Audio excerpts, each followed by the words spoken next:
যখন জান্নাতীরা জান্নাতে বসবাস শুরু করবে তখন তারা পৃথিবীতে থাকাকালীন সময়কার স্মৃতিচারণ করবে। তখন তাদের বন্ধুদের কথা মনে পড়ে যাবে।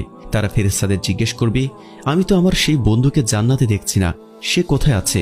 বলা হবে, সে তো জাহান্নামে। তখন সেই মুমিন ব্যক্তি আল্লাহর কাছে বলবে, হে আমার রব, আমার বন্ধুকে খুব মিস করছি, তাকে ছাড়া আমার কাছে জান্নাতের আনন্দ যে পরিপূর্ণ হচ্ছে না। অতঃপর আল্লাহ সুবহানাহু ওয়া তাআলা আদেশ করবেন অমুক ব্যক্তিকে জাহান্নাম থেকে বের করে জান্নাতে প্রবেশ করানোর। তার বন্ধু জাহান্নাম থেকে রক্ষা পেল এই কারণে নয় যে সে রাতভর ইবাদত করত কিংবা কোরআন পড়ত, বেশি বেশি সাদকা করত, দিনের পর দিন রোজা রাখত, বরং সে মুক্তি পেল কেবলই এই কারণে যে তার বন্ধু তাকে স্মরণ করেছে। তার জান্নাতি বন্ধুর সম্মানের খাতিরে তাকে জাহান্নাম থেকে মুক্তি দেওয়া হয়েছে। জাহান্নামীরা তখন অবাক হয়ে জানতে চাইবে, কি কারণে তাকে জাহান্নাম থেকে মুক্তি দেওয়া হলো? তার বাবা কি শহীদ? তার ভাই কি শহীদ? তার জন্য কি কোনো ফেরেশতা বা নবী সুপারিশ করেছেন? বলা হবে, না, বরং দুনিয়াতে তার যে নেককার বন্ধু ছিল সেই বন্ধু জান্নাতে তার জন্য আল্লাহর কাছে সুপারিশ করেছে।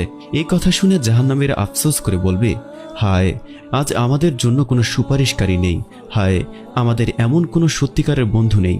এরপর তিনি এই আয়াত দুটি তিলাওয়াত করেন, আমাদের কোনো সুপারিশকারী নেই আর কোনো সহৃদয় বন্ধুও নেই। সূরা শুআরা আয়াত 100-101। এখন তাহলে আমাদের কেমন বন্ধু নির্বাচন করা উচিত? এই ঘটনা উল্লেখের পর ইমাম হাসান বসরি রাদিয়াল্লাহু বলেন, অতএব তোমরা বেশি বেশি নেক লোকদের সঙ্গে অবলম্বন করো, তাদের ভালোবাসো, যাতে কিয়ামতের কোনো ঘাটে আটকে গেলে তারা তোমাকে ছাড়িয়ে আনতে পারে। তাফসিরে বাগাভি সূরা শুআরা। ইমাম গাজ্জালী রাহমাতুল্লাহ